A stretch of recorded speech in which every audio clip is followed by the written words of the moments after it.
Guys welcome to exams with MS YouTube channel. और आज की इस वीडियो में हम लोग देखने वाले हैं क्लास 10th साइंस का मॉडल पेपर 2022 के बोर्ड परीक्षा। अगर आप देने वाले हैं तो बहुत ही इंपॉर्टेंट वीडियो होगा।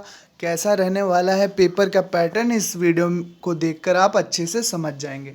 तो यहाँ पर सारे आपको इंस्ट्रक्शन पढ़ लेने हैं। 70 मार्क्स का ये पेपर होगा दोस्तों, और 30 मार्क्स का आपका प्रैक्टिकल और प्रोजेक्ट वर्क कॉलेज में कराया जाता है। तो सबसे पहले हम यहाँ पर देखेंगे, टाइम भी यहाँ पर आपको मिल जाता है 3 घंटे 15 मिनट। यूपी बोर्ड के अगर आप स्टूडेंट हैं तो आपके लिए बहुत ही इंपॉर्टेंट होने वाली वीडियो। सबसे पहले देखते हैं सेक्शन का। खंड का में फिजिक्स आती है, खंड खा में सेक्शन बी में केमिस्ट्री आती है, और फिर बायोलॉजी आती है सेक्शन सी अर्थात खंड खा में।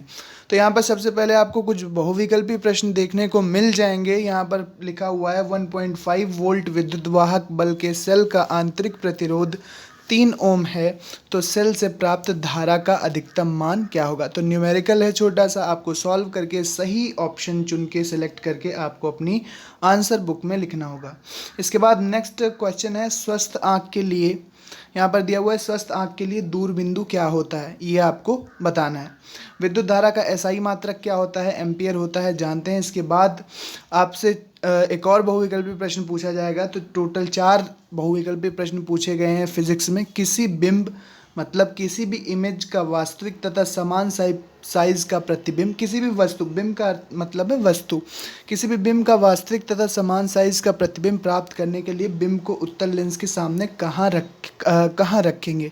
ठीक है, तो ये आपको सही विकल्प चुनकर लिखना है कि कहाँ पर रखेंगे। लेंस के मुख्य फोकस पर रखेंगे, या फिर फोकस दूरी की दोगुनी दूरी पर रखेंगे, या फिर अनंत पर रखेंगे। तो जो भी आपने ऑप्टिक्स में अपनी बुक में पढ़ा होगा, आपको सेल्फ स्टडी करनी होगी इन सब के लिए।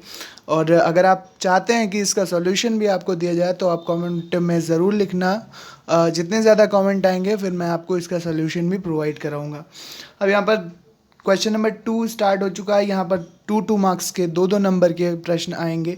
यहाँ पर आपको मिल रहा है क्वेश्चन कि आपतित किरण एवं परावर्तित किरणों के बीच का कोण 60 डिग्री है, आपतन कोण कितना है। ठीक है, न्यूमेरिकल है, सिंपल सा न्यूमेरिकल है 2 नंबर में। वर्णांतरता से आप क्या समझते हैं, कलर ब्लाइंडनेस जो होती है उससे आप क्या समझते हैं, 2 नंबर में ये क्वेश्चन है, इंपॉर्टेंट है क्वेश्चन, थ्योरी का क्वेश्चन है। इसके बाद है यदि किसी चालक में प्रवाहित धारा 4 एम्पियर हो तो 1.5 मिनट में प्रवाहित आवेश की मात्रा ज्ञात कीजिए। तो I = Q/T जो फॉर्मूला होता है, इससे ये कैलकुलेट कर सकते हैं आप आवेश को। ठीक है, क्वेश्चन नंबर 3 है। 4 नंबर के क्वेश्चन यहाँ पे स्टार्ट हो जाते हैं। स्पष्ट कीजिए कि तारे क्यों टिमटिमाते हैं। पूर्ण आंतरिक परावर्तन या प्रकाशीय घटना होती है, ऑप्टिक्स से रिलेटेड घटना है, आपको बुक में आसानी से मिल जाएगा या क्वेश्चन बैंक में भी आसानी से मिल जाएगा। 4 नंबर का प्रश्न है, थ्योरी का प्रश्न है, कोई भी न्यूमेरिकल आपको इसमें नहीं करना होगा। अथवा में आपको एक न्यूमेरिकल दिया हुआ है। अगर आप ये थ्योरी वाला क्वेश्चन नहीं करना चाहते हैं तो फिर आप न्यूमेरिकल सॉल्व कर सकते हैं। 15 सेंटीमीटर फोकस दूरी का कोई अवतल लेंस किसी बिंब का प्रतिबिंब लेंस से 10 सेंटीमीटर दूरी पर बनाता है, तो बिंब लेंस से कितनी दूरी पर स्थित है। किरण आरेख खींचिए। किरण आरेख आपको बनाना है।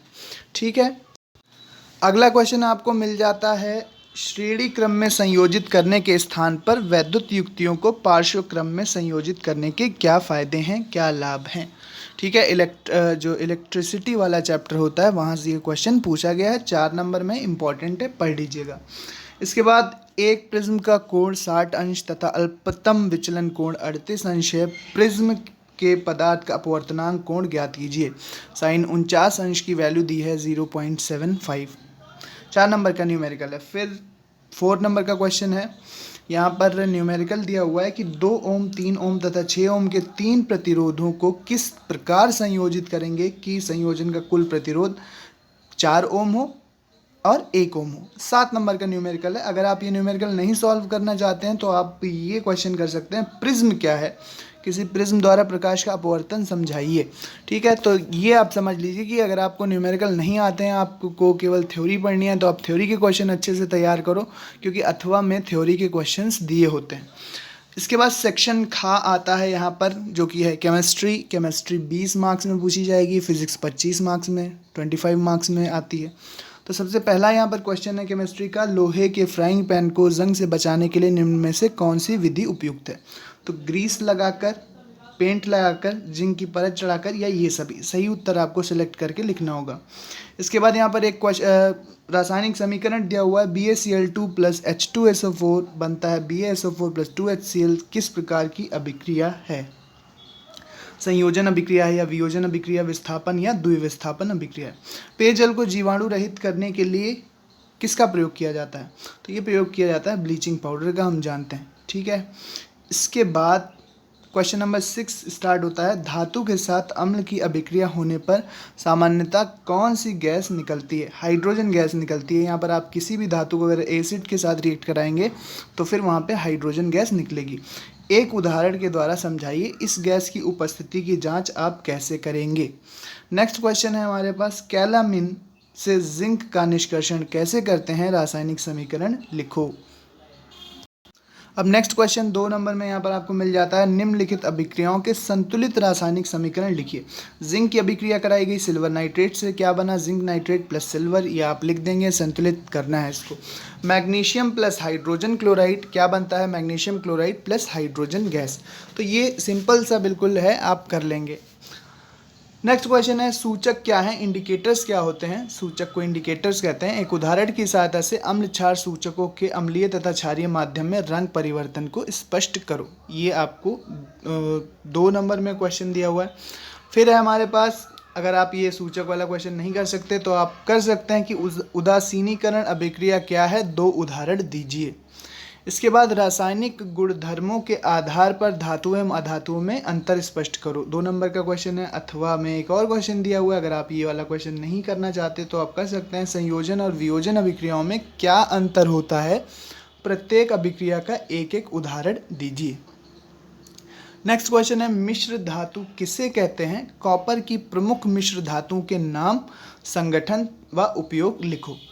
7 नंबर का क्वेश्चन है, थोड़ा सा अच्छे से आपको यहाँ पर प्रेजेंट करके लिखना होगा, तभी आपको अच्छे नंबर इस क्वेश्चन में मिलेंगे। अथवा में क्या है? रासायनिक अभिक्रिया किसे कहते हैं? यह कितने प्रकार की होती हैं? प्रत्येक को उदाहरण देकर समझाइए। ये यहाँ पर आपसे पूछा गया।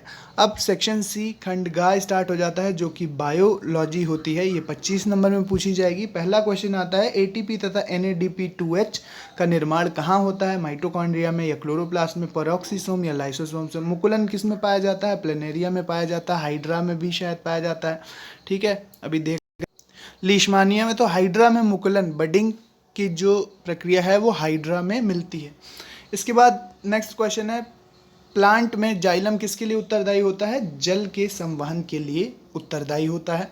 इसके बाद निषेचन के बाद पुष्प का कौन सा भाग फल में बदल जाता है? तो ये अंडाशय जो होता है वो फल में, फ्रूट में कन्वर्ट हो जाता है आफ्टर द फर्टिलाइजेशन। ठीक है, परिवार नियोजन से आप क्या समझते हैं? बहुत ही इंपॉर्टेंट क्वेश्चन है, याद कर लेना इसको अच्छे से, काफ़ी ज़्यादा बार पूछा जाता है ये क्वेश्चन।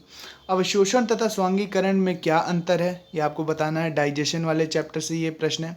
इसके बाद कायिक प्रवर्धन की परिभाषा लिखो, 2 नंबर में क्वेश्चन है।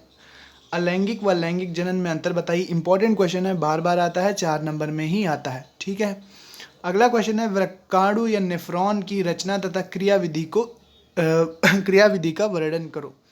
ये भी 4 नंबर का क्वेश्चन है। परागण एवं निषेचन में अंतर बताओ।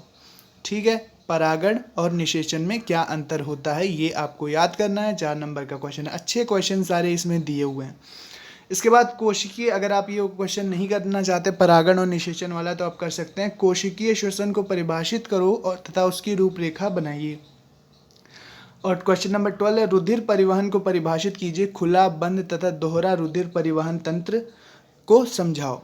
अथवा पुष्प की अनुदैर्ध्य काट का नामांकित चित्र बनाइए, इसके विभिन्न चक्रों का कार्य बताइए। जो चक्र होते हैं पुष्प के, दल, बाह्य दल, पुमंग, जायांग, उनको आपको बनाना है, चित्र बनाना है और उनके कार्यों को स्पष्ट करना है। तो ये 7 नंबर का क्वेश्चन हो जाएगा।